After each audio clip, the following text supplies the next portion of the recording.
Welcome back. So just the 4 games for this evening. I already reviewed the early game between Winnipeg and Pittsburgh. That review is, of course, on the channel. But 4 games tonight. But I knew that with how they were spread out, I thought, you know what, I'm going to put 2 games on each board because I'm probably going to take a lot of notes.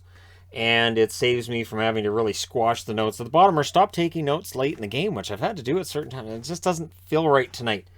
The first game we're going to talk about, the Ottawa Senators in against Columbus. So it's Forsberg versus Merzlikins. Columbus gets an early chance. Corrali, he had a rush chance that was saved.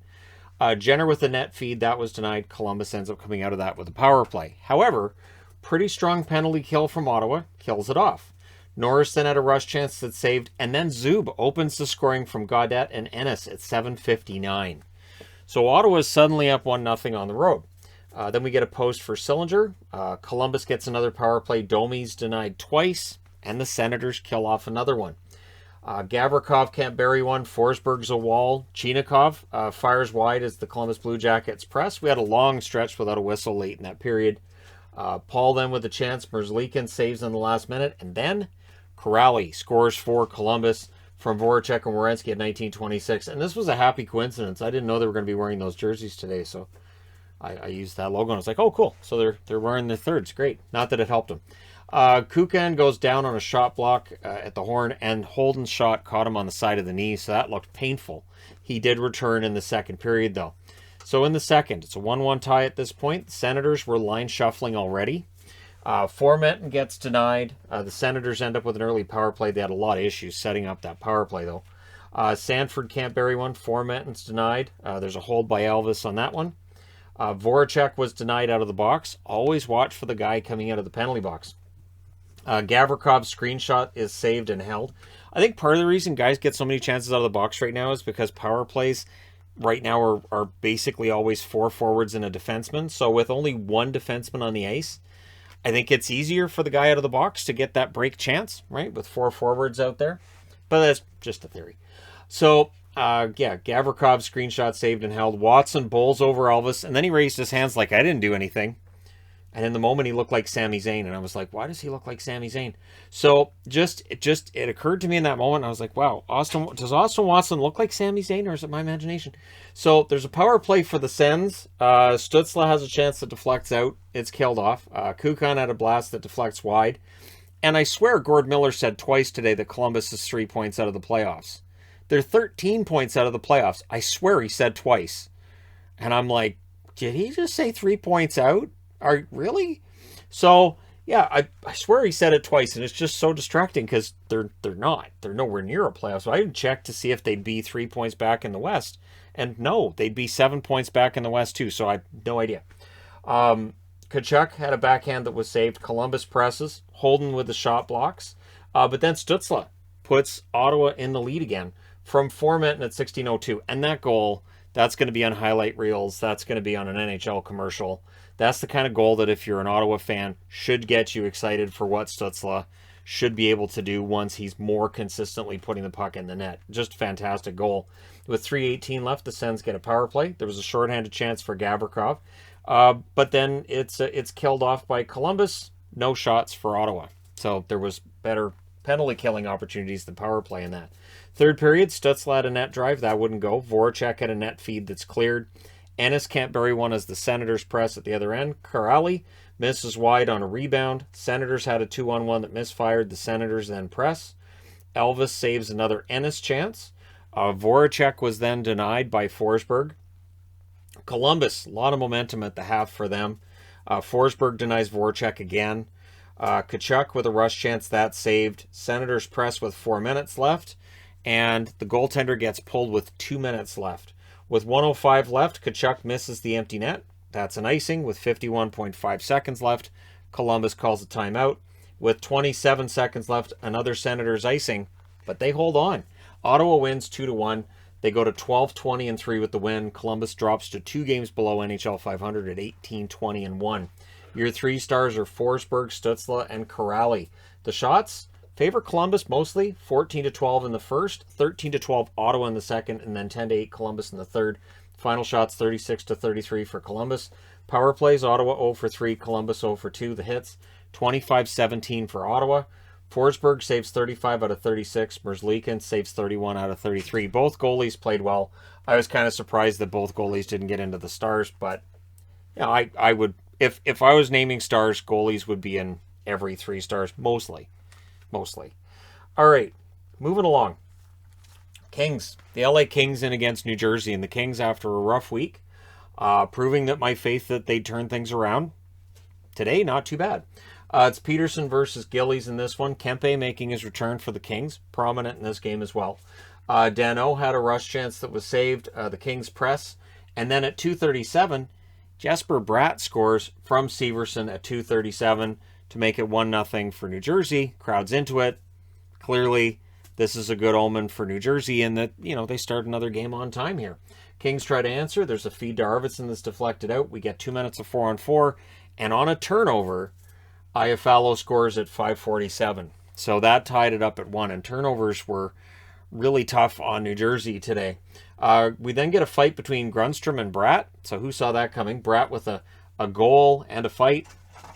We know what he's aiming for there, right?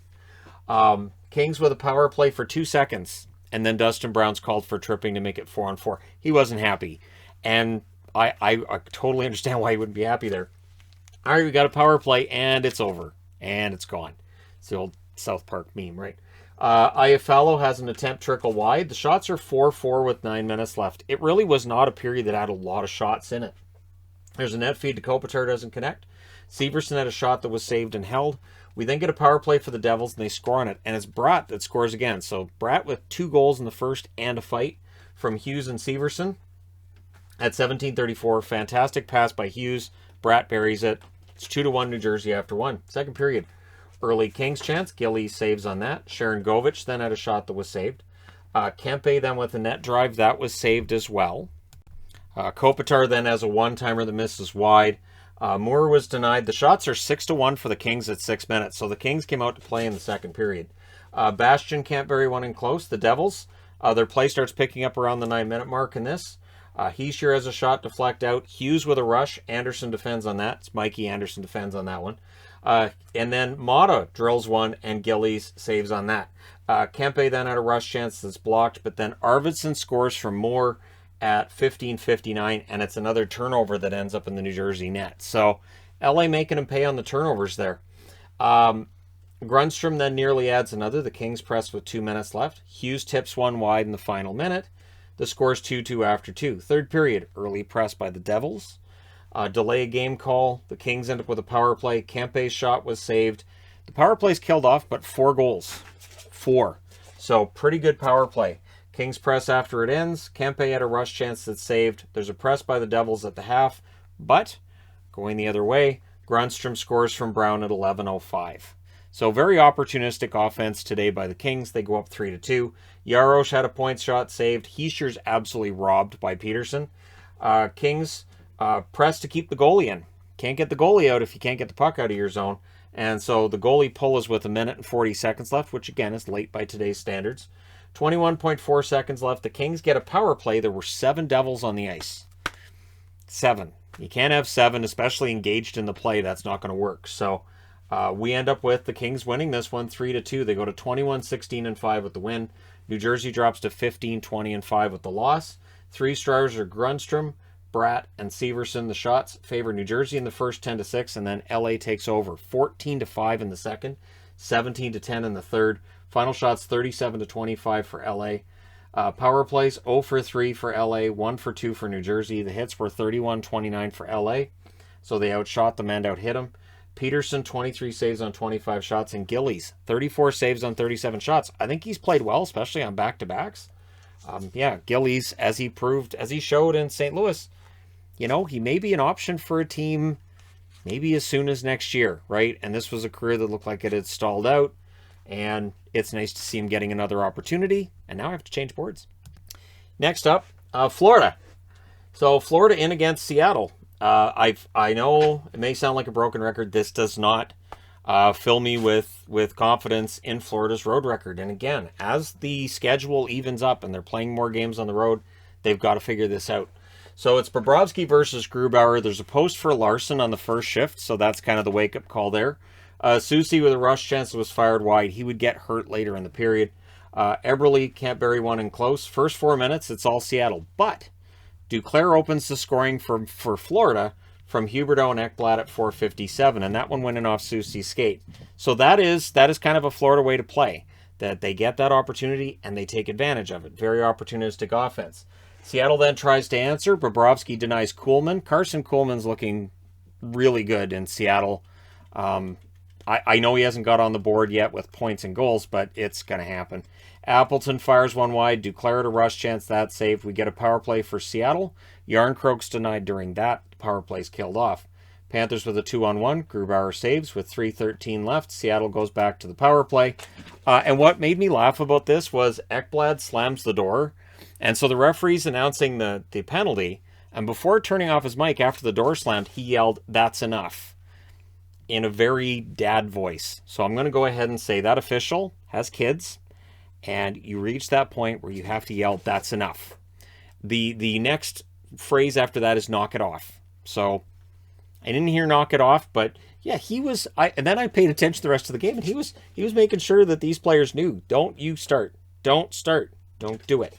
So that's killed off. Seattle presses after, but it's 1-0 Florida after one. Second period. Verhaeghe gets a shot, a glove save there.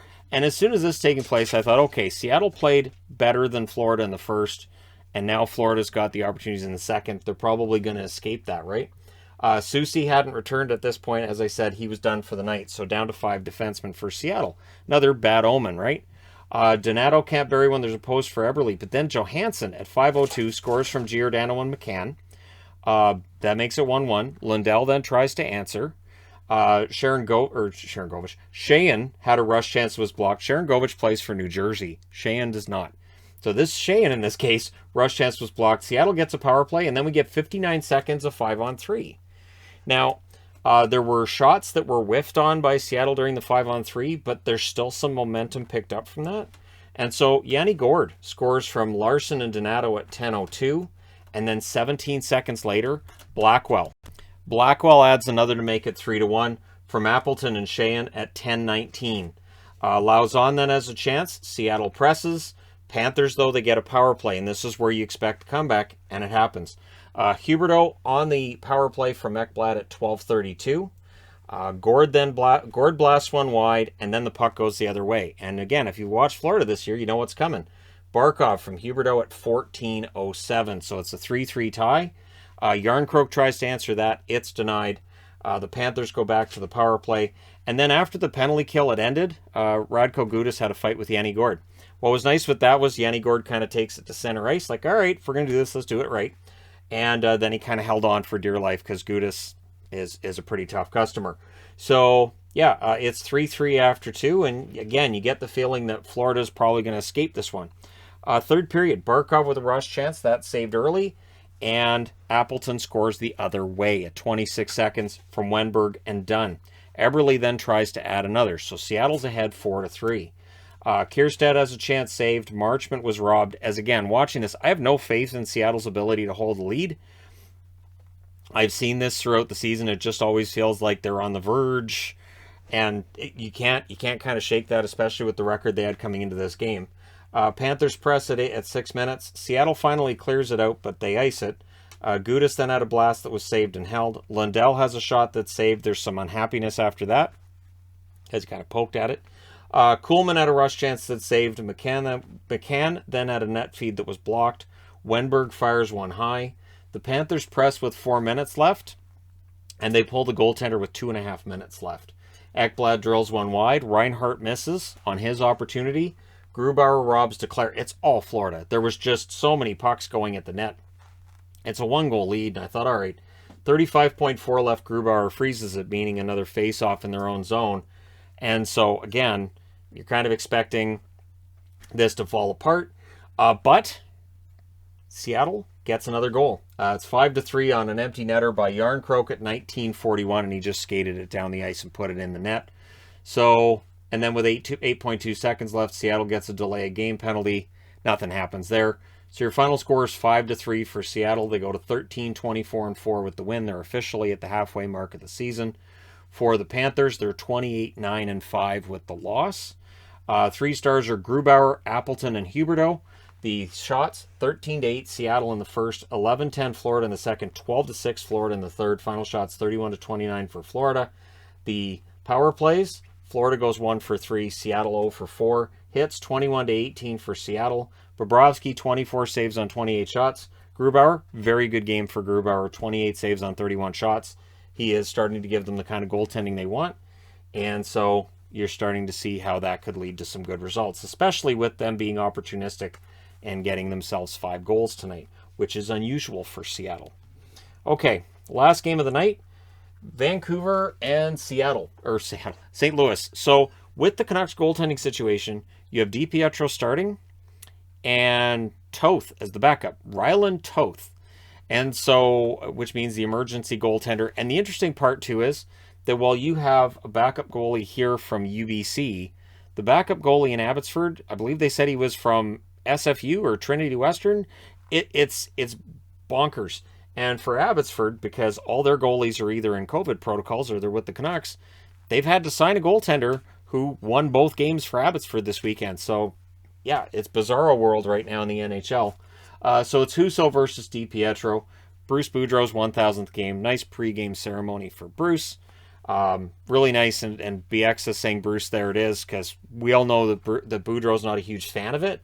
So as soon as you say I don't like it, people are going to do it. So Krug's denied early. The Canucks press. The puck deflects out. Pearson has a chance that deflects wide. The Canucks get pinned down. There's some close calls on that. But then we get a power play for the Canucks. Unsuccessful. Pressed by the Blues at the half. The Canucks then press back. And I thought it was a really good start for the Canucks. Really good first period. Canucks, then Husso had a save on Besser. And Besser, Besser has to be frustrated with how tonight turned out, because honestly, if Husso wasn't fantastic, Besser should have had at least a goal or two. He had 6 shots that hit the net. At least that was the count with, I think, 5 minutes left in the game. He may have ended up having more. And they were good shots, too. So, Canucks get a power play. It becomes 2 minutes of 5-on-3. So, 2 minutes of 5-on-3. Highmore draws it. So Besser has a chance that's saved, and the next one misses. Pearson couldn't bury a rebound. Parayko blocks a Besser shot. And then, after the power play's done, Pearson scores from Chason and Pettersson at 16:30. So Pettersson with his 100th career assist. Pettersson's been playing much better over the last half dozen games than he was previously. Thomas Drance was on in between periods to point out that even from the naked eye perspective, you can see it, and from the nerd stats perspective, you can see it as well. His numbers have gotten a lot better, and he had a very good game tonight. So that's the 19th shot for Vancouver in the first goal, telling you how well Husso was playing. Perron nearly answers. Dickinson then nearly buries one. He had a couple of breakaways in this one. But Falk ties it from Sundqvist and Saad at 18:33. And this is where the DiPietro discussions start. And I'll talk about it a little bit at the end of this. 45.7 seconds left. The Blues get a power play. That rolls over into the second. The Canucks finish off the kill. The Canucks penalty kill, though, still an issue. Pullman with a net drive that's saved. There's too many Canucks on the ice, so the Blues get a power play out of that. There was a short-handed chance for Mott that goes wide, and then Braden Shen scores from Tarasenko and Krug at 3:26. So that was a power play goal that I wouldn't put that on DiPietro. I would put that more on the Canucks penalty kill. The Killers should have, boxed them out a little better than what they did. Costin and Shen were then unfriendly. That's Luke Shen, not Braden Shen. It's not Costin fighting with his own teammate. Pearson with a shot that deflects high. The Canucks press at 7 minutes. Podkolzin with a net feed that deflects wide. Höglander steals one. Husso saves on that because it's what he does.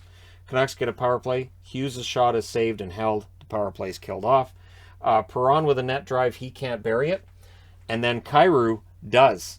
He scores from Tarasenko and Falk at 16:43. And it was an ugly one. It was a floater. It just fooled DiPietro. It was just one of those ones where, yes, if it's Demko, he saves it, but there you go. So we go to the third period with St. Louis up 3-1. The Blues were seeking their 14th win after allowing the first goal in the game. Spoiler alert, it happened. Tarasenko has a chance that's saved. Blues control the first 2 minutes. Dickinson then had a chance that was saved. Blues get a power play. It's killed off. No shots. So that was a much better penalty kill by the Canucks. Not much, though, in the way of chances after that. Hughes has a net feed that goes to Kyrou. The shots at 8 minutes are only one apiece. So St. Louis is coming out and just basically killing off the period, right? Blues get that's above this. Dickinson then with a break, and he hits the side of the net. So the first time he's denied, the second time he ends up hitting the side of the net. Barbashev can't bury one on a rebound. Post for Perron. Bailey then had a rush chance that nearly fooled Husso. And you got the feeling that if one went in for the Canucks in the third, it was probably going to be a weird one. And it felt like that one had a chance. Canucks, a 2-on-1. And Husso with some more robbery there. Perron on a turnover fires wide. The goaltender gets pulled with 2:45 left. 2:14 left. The Blues ice the puck. 1:52 left. There's a neutral zone face-off, so they have to put DiPietro back in. Goalie comes out again 15 seconds later, and nothing happens. Basically, it's just St. Louis had almost an empty net chance that the Canucks defended, but your final score is 3-1. St. Louis goes to 25-11-5 with the win. So they're on pace for 50 wins this year. Vancouver 18-19-4, back below NHL 500 with the loss. 3 stars are Falk, Pearson, and Husso. The shots 21-10 for Vancouver in the first, 11-4 Vancouver in the second, 7-3 Vancouver in the third. Final shots 39-17 Vancouver. I'm surprised Husso's the third star. To me, he was the first star. Power play, St. Louis 1 for 3, Vancouver 0 for 4. The hits 24-23 for St. Louis. Husso saves 38 out of 39. DiPietro saves 14 out of 17. I'm gonna end off this though by saying something else. Right now, Ville Husso's 26. Mike DiPietro's 22. Husso didn't come into the NHL until he was 25 and had a rough start to his career in the NHL, and there was certainly debate about whether or not he was an NHL level goaltender. I think for fans that are trying to say DiPietro's never going to develop and they should just get rid of him, it's early to say that. He was on the taxi squad a lot last year. He didn't play very much. He's been kind of not played enough by Abbotsford. They've had a 3-goaltender rotation, which hasn't really worked that well. So I think with DiPietro, there needs to be proper development with him, and he needs to really be given a chance to play a bunch in the AHL. He's going to make mistakes, but that's how goalies get better, is by playing through that. And I don't know that he's had the chance to do that over the last 2 years. So, again, we'll see if DiPietro ends up coming around. But again, I've seen a lot of, well, he's not an NHL goaltender, that's clear. He's 22. And again, a lot of goaltenders, the other goaltender in St. Louis, Binnington, how old was he when he made it to the NHL? So, goalies are a different breed. Can take them a little longer. There you go. You guys are all caught up. Let me know your thoughts in the comment section below as always. Don't forget to hit like and subscribe. If you're browsing your way through, you just happened upon this video. Thank you guys so much for watching, for all your support. I will talk to you again soon.